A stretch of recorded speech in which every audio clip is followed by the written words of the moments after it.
پزشک شدن رو در دلم میپروریدم و هرگاه اینشو می نویسیم در مکتب تحصیلات عمومی، من انتخاب شما میگفتن، من میگفتم دکتر. تو میخواستم که دکتر شم. خوشبختانه یک آرمان هایم رو در یک فرزند کلانیم فرهناز پیاده کردم و امروز در یکی از بیمارخانه های مرکزی شهر دوشنبه و صفت دکتر پزشک کار میکنه، فعالیت میکنه. و بعدا سببی به جاده هنر اومدنم فکر میکنم که برادرم خدا رحمتش کند صحبتلو بود، زمانی شوروی بود، یک مگنیتوفون داشتیم ما در خانه که اونجا فیتا رو میگذاشتن هر هنرمند رو. باری اول همین احمدزایی رو، صدای احمدزایی رو، فیتای احمدزایی رو به خانه من آورد، با رسم داشت همراه. و من پرسان شدم که این کیست؟ گفت احمدزایی از افغانستان یک هنرمند برآمده است و خیلی مشهور است. وقتی فیتا رو گذاشت من فکر کردم که من گم کرده های خودم رو در ترانه های احمدزایی پیدا کردم و این صدا، این هنر مرا کشان سوی هنر بود. دیگر من از اون دنیای دکتری و پزشکی دیگر فراموش کردم و همین هنر، همین صدا مرا گویم یواش یواش، آهسته آهسته کشان به دنیای هنر آورد و من دیگر غیر از سرود و ترانه و صدا کار دیگر نداشتم. و هرگاهی هم در مکتب میانه و هم اونجا یک خانه پیانیران میگفتن زمانی شوروی، ساسای موسیقی بودن در مرکز ناحیه اون وقت حصار، حالا شهر نو. یک خانه بچگانه بود، نورسان بود که تمامی ساسای موسیقی اونجا بود، فراهم بود و استادان، آموزگارانی که با موسیقی سر و کار داشتن اونها اونجا همراه ما بودن و من هر سازی به دستم می اومد برابر به ذهن خودم اون ساز رو می نواختم و برای خودم ترانه می خوندم، برای خودم سرود می خوندم که بیشتری ترانه هایم همین ترانه های احمدزایی بود. فکر میکنم که همین برادرم واسطه شد، سبب شد، روانش شد بود. اگر بعدا مرا هم خیلی پهلویم قرار گرفت، اون یک کارمند مقامات بود اما به هنر بسیار توجه زیاد داشت و بسیار پهلوی من بسیار مهربانی میکرد و در کار و ایجاد و فعالیت هنری من نقش مؤثر دارد. و دیگر برادرانم هم، پدر و مادرم هم خیلی، پدرم هم باری هم با من صحبت کرد وقتی که میخواستم که به راه سوی دانشکده صنعت تاجیکستان به نام استاد میرزا توساده بگیرم و یک پیشنهاد دیگر هم کردند که شاید این راه رو انتخاب میکنی، اما من گفتم که من دعای شما رو انتظارم. پدر من راه هنر رو الکی انتخاب کردم و دعا دادم، با فکر میکنم که با دعای پدر آمدیم به این هنرستان عالی و 5 سال زیر سرپرستی استادان مقام سرای تاجیکستان، هنرپیشه خلقی تاجیکستان برنا ایساقوه که در ازبکستان هم خیلی دوست میدارن، مشهور است، من دانشکده رو ختم کردم و بعدا اومدم به انسامبل دولتی 6 مقام به نام فضلین شعبی کمیته تلویزیون و رادیو و طول 33 سال می شود که اونجا فعالیت میکنم و از این تعداد 33 18 سال می شود که من رهبری بدهی این گروه رو بر عهده دارم. زمانی دانشجویی بود، یادم است که یک کتابچه با نام شاخه ارغوان به دستم افتید و اونجا مؤلفش ستاره قربان رو نوشته شده بود، یادم هست شاید سالهای 92 بود، 1992 سال.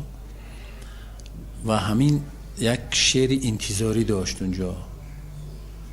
و همین ترانه انتظاری رو من روی ساز موسیقی آوردم، روی تار آهنگ آوردم و بعداً زیر تنظیمی روانشد صاحب قیران نازیموف که از شماری خیلی هنرمندان شناخته هم سراینده هم مطرب ممتازی تاجیک بود، اون رو روی تار آهنگ آوردیم و بعداً در خزینه طلای رادیو تاجیک ثبت نمودیم و وقتی در تلویزیون فکر میکنم باری اول سال نو میلادی بود اونجا خوندم در برنامه باز یک برنامه جوانی نام داشت، زمانی دانشجویی هم بود. وقتی این ترانه رو سراییدم فکر میکنم که همین ترانه هم مرا کشان برای هنر آورد و همین ترانه فکر میکنم که مرا به مردم شناسان و ترانه انتظاری که تا حالا که در محفل ها هم هر کجایی که نشینیم نفرانی که آگاهی دارن از این ترانه انتظاری از من خواهش میکنن که این ترانه رو برایشون زمزمه کرده باشن و بعدا از جانب چند هنرمند هم این ترانه سراییده شد. فکر میکنم که هم شعر ستاره بانو و هم آهنگ و هم تکمیلی صاحب قیران به هم توأم افتیدند و این ترانه نه هر سرود نه هر ترانه شوری انجمن می شود و به دلها می نشیند و فکر میکنم که این ترانه راه خودش رو در خمدان قلب مردم جا گرفت و به دلهای مردم رسید و این ترانه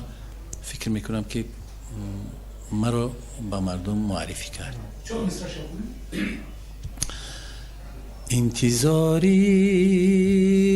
انتظاری تلخ باشد مرگواری،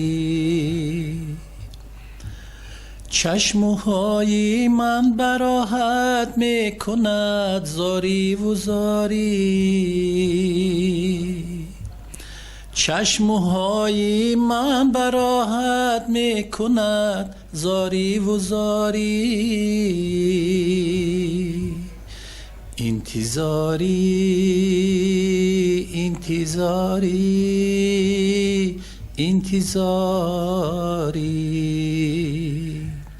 سیاره باید